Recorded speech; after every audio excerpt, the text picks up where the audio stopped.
जय श्रीकृष्ण श्रोता बंधु। श्रीमद् भागवतरे मनुष्य जीवनर प्रत्येकटी समस्यार समाधान रही थाए। श्रीमद् भागवत महापुराण एमिति एक प्रेरणादायक संदेशर महासागर जहाँकि जीवन रे निराश मनुष्य को आशा और विश्वास रे भरी देई थाए। मोर प्रिय बंधुगण, मु आपण मानकु अनुरोध करुछि भिडियोटी को शेष पर्यंत अवश्य देखंतु। शांत मनरे समस्त कथा शुणंतु आउ बुझंतु। एहा आपणक जीवन रे शांति आनिबा सह आपणक विचारधारा आउ आपणक जीवन रे मध्य बहुत सकारात्मक चिंताधारा निश्चित आनिबो।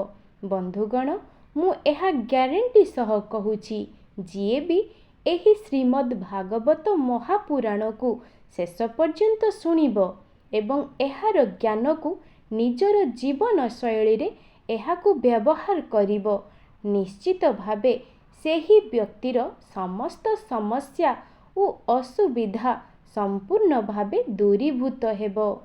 एथिपाई एही श्रीमद् भागवत महापुराण को आपण माने प्रतिदिन सकाळु एवं रातिरे शोइबा पूर्वरु निश्चित भावरे शुणंतु। ओम नमो भगवते वासुदेवाय। प्रथम स्कंद द्वितीय अध्याय। मुनिये प्रथम अध्याये सुतंकु 6 प्रश्न कले। द्वितीय 4टी प्रश्नर सुत जे दियन्ति उत्तर। व्यासोवाच मुनिंक प्रश्न करने शुणी हरसे मने मने गुणी। परम प्रीति वाक्य पाई गुरुंकु मने मने ध्याई। जीवर हिते कृत कृत्य हसी कहन्ति मुनि सुत। सुतोवाच जे सुख एकांत गमन करिन देह कले शून्य। पुत्रर स्नेह मने धरी व्यास डाकन्ति उच्च करी। पितार स्नेह रक्षार्थे उत्तर देले वृक्ष पथे। ताहांकु मोर नमस्कार जे हृद सर्व प्राणींकर। जीवर परित्राण अर्थे करुणा बही जेहु चित्ते। अखिल वेदर जे सार जे अनुभव आपणार। कहिले पुराणर सार ताहांकु मोर नमस्कार। भारती नर नारायण जे ग्रंथ संसार तारण। उदित कले ए संसारे नमई ताहांक पୟରେ। एमंते नमस्कार करी कहन्ति मने मोद भरी। शुण सकल मुनि गण साधुए तुम्भर वचन। परम मंगल ए बाणी जीवन स्तरे जाहा शुणी। परम धर्म ए जगते कृष्ण भक्ति जेउ मते। फलर आशा जही नाही विघ्न पशिब अबा काहि। जे भक्ति बळे ए संसार नुहई पुण ए जीवर।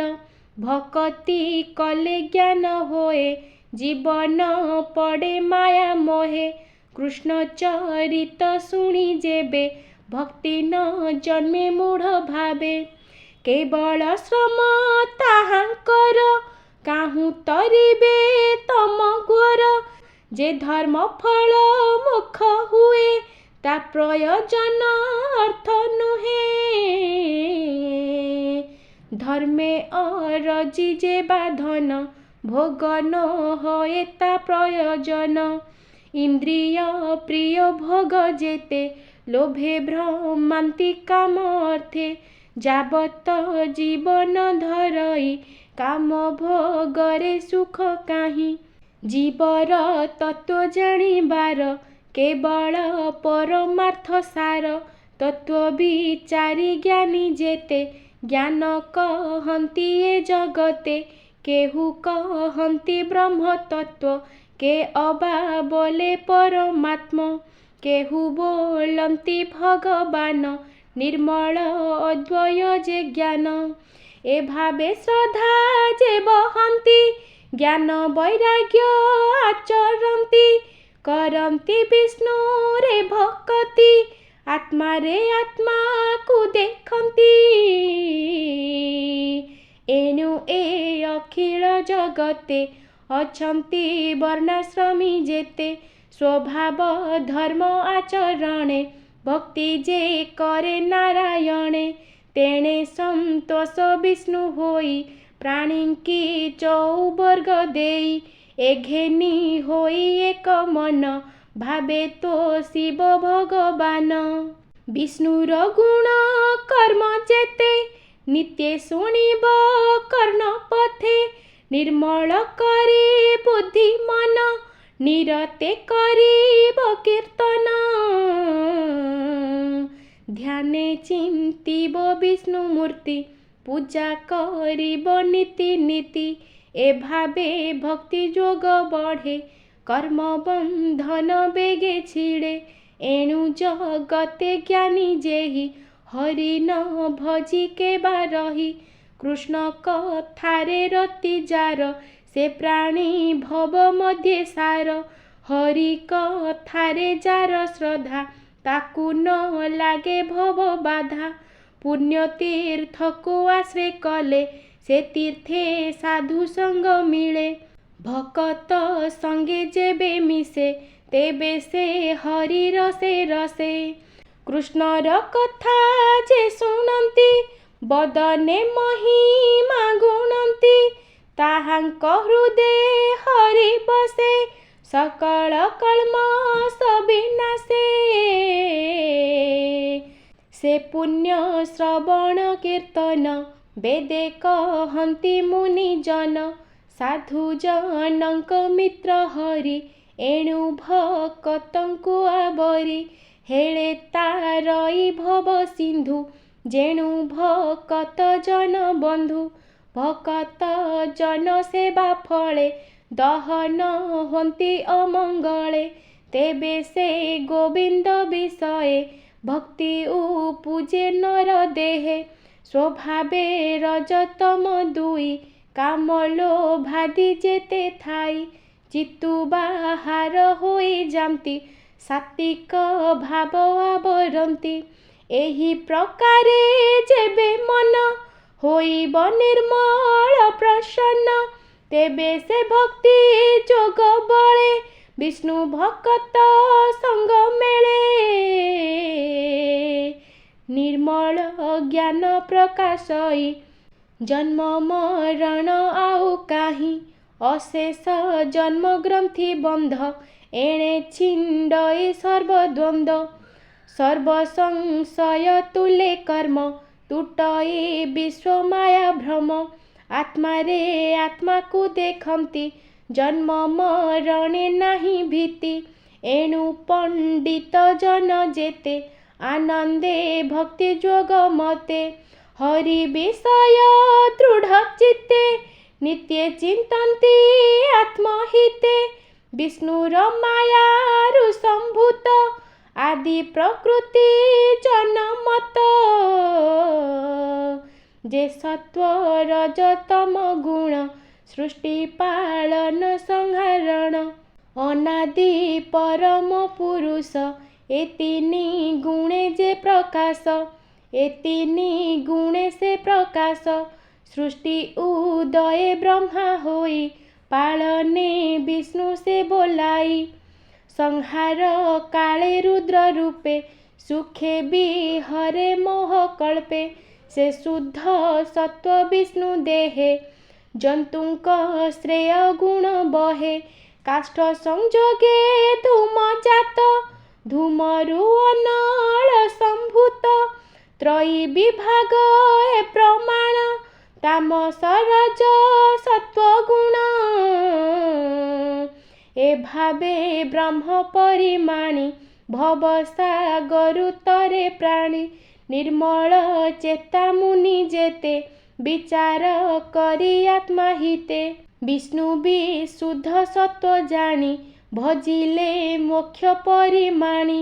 ତାମସ ରଜଗୁଣେ ଯେତେ ଯେ ଭୂତ ପତିଏ ଜଗତେ। ସ୍ୱଭାବେ ଘୋର ଭୟଙ୍କର ଏଣୁ ନ ଭଜେ ସାଧୁ ନର। ଅହିଂସା ଶାନ୍ତି ଗୁଣେ ଥାନ୍ତି ହରି ଚରଣ ନିତ୍ୟେ ଚିନ୍ତି। ଧନ ସମ୍ପଦେ ଯାର ଇଚ୍ଛା ସେ କରେ ପିତୃଭୂତ ଦୀକ୍ଷା। ସଂସାରେ ବେଦ ଯଜ୍ଞ ଯେତେ ଯୋଗ ସାଧନ କ୍ରିୟା ମତେ। ପରମ ଜ୍ଞାନ ତପ ଆଦି କୋଠର ଯେତେ ଧର୍ମ ସାଧି। ଏ ସର୍ବ ବିଧି ଧର୍ମ ଯେତେ କରିବ ବିଷ୍ଣୁ ପ୍ରୀତି ଅର୍ଥେ। ଏ ତିନି ଗୁଣେ ନାରାୟଣ ସୃଷ୍ଟି ପାଳନ ସଂହାରଣ। ଏ ରୂପେ ଆତ୍ମମାୟା କରି ବିଶ୍ୱ ସଂସାରେ ସେ ବିହରି। ସ୍ୱଭାବେ ନିର୍ଗୁଣ ମୁରାରି ଖେଳଇ ତ୍ରିଗୁଣ ଆବରି। ସକଳ ଜୀବ ମଧ୍ୟେ ଥାଇ ଅଜ୍ଞାନେ ଜୀବନ ଜାଣଇ। ଅଶେଷ ମହିମା ଯେ ଧରେ କିବା ଉପମା ଦେବା ତାରେ।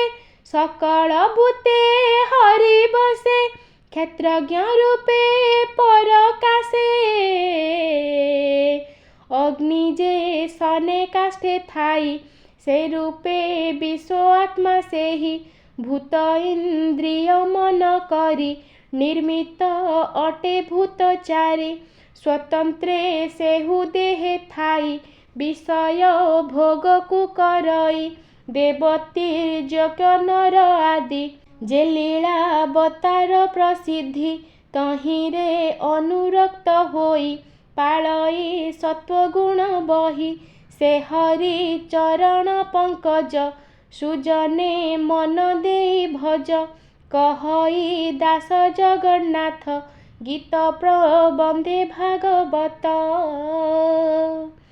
ଇତି ଶ୍ରୀମଦ୍ଭାଗବତେ ମହାପୁରାଣେ ପାରମହଂସ୍ୟାଂ ସଂହିତାୟାଂ ପ୍ରଥମ ସ୍କନ୍ଧେ ନୈମିଷ୍ୟୋପାଖ୍ୟାନେ ଭଗବଦନୁବର୍ଣ୍ଣନଂ ନାମ ଦ୍ୱିତୀୟୋऽଧ୍ୟାୟः। ଭୀମସ୍ୟାପି ରଣେ ଭଙ୍ଗ ମୁନେରପି ମତିଭ୍ରମ। ଯଦି ଶୁଦ୍ଧଂ ମଶୁଦ୍ଧଂ ବା ମମ ଦଶ ନ ବିଦ୍ୟତେ। ॐ नमो भगवते वासुदेवाय।